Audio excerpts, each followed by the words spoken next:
سینکڑوں سال پہلے آج کے کسی عالم کی بات بتاتا تو لوگ انکار کر، سینکڑوں سال کہتے ہیں بلخ میں قحط پڑ گیا، لوگ ہجرت کر کے سمرقند آ گئے، ایک سیدوں کا خاندان بھی آیا، ایک ایسی خاتون بھی آئی جس کے ساتھ 3 بیٹیاں تھی، بیٹا بھی کوئی نہیں، خاوند فوت ہو گیا۔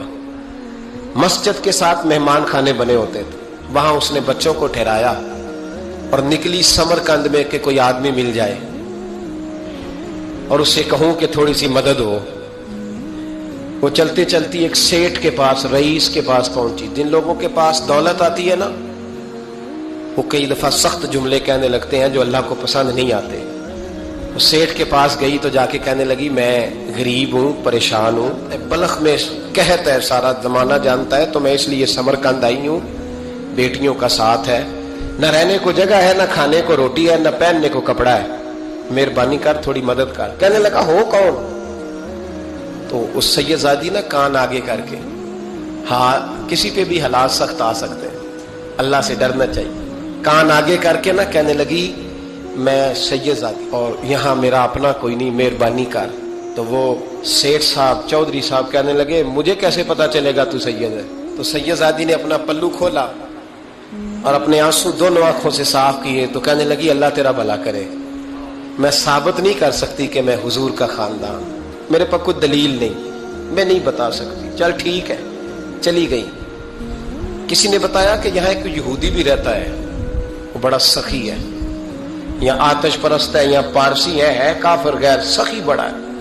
اس کے پاس گئی، بیٹھی رہی، لوگ بیٹھے تھے، جب چلے گئے تو قریب گئی، کہنے لگی مجبور ہوں، پریشان ہوں، غریب نہیں ہوں۔ کہنے لگا بی بی تجھے کبھی دیکھا نہیں، سمرقند کی اتنی آبادی نہیں، میں سارے شہر، تو کون ہے؟ تو کہنے لگی تعارف نہ ہی پوچھے تو اچھا ہے۔ اس نے کہا چلو اگر پتہ چل جائے تو۔ کہنے لگی میں مسلمانوں کے نبی کی اولاد ہوں، مسلمانوں۔ اس نے کہا پیغمبر خدا کی اولاد؟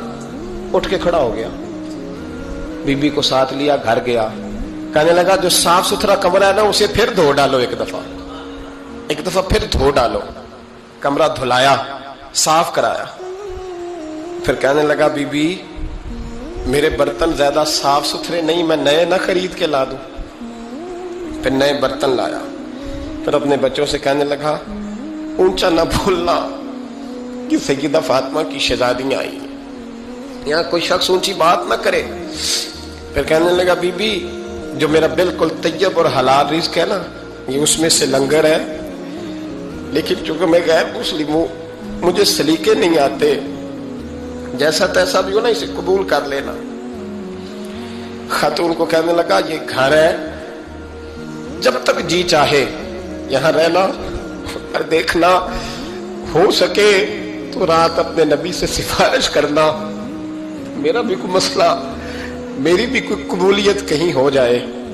وہ مسلمان کہلانے والا رات کو سویا، کہتے جنت سجی ہوئی ہے، لوگ جنت میں جا رہے ہیں، لائنیں لگی ہوئی ہیں، نبی پاک لوگوں کو جنت میں بھیج رہے ہیں۔ میں بھی دوڑ کے لائن میں لگ گیا، فرشتے نے میرا بازو پکڑا، کا پیچھے ہٹ۔ تو میں دوڑ کے حضور کی بارگاہ میں گیا، میں حضور سارے جنت میں جا رہے ہیں، یہ مجھے نہیں جانے دیتا۔ تو نبی پاک نے فرمایا تو کون ہے؟ کہ یا رسول اللہ میں مسلمان ہوں۔ کہتے حضور مجھ سے فرمانے لگے کوئی دلیل ہے تیرے پاس؟ دلیل ہے کوئی تیرے پاس؟ میں چپ کر گیا۔ فرمایا میری بیٹی تیرے دروازے پر آ ہی گئی تھی تو دلیلیں پوچھنے لگ گیا تھا؟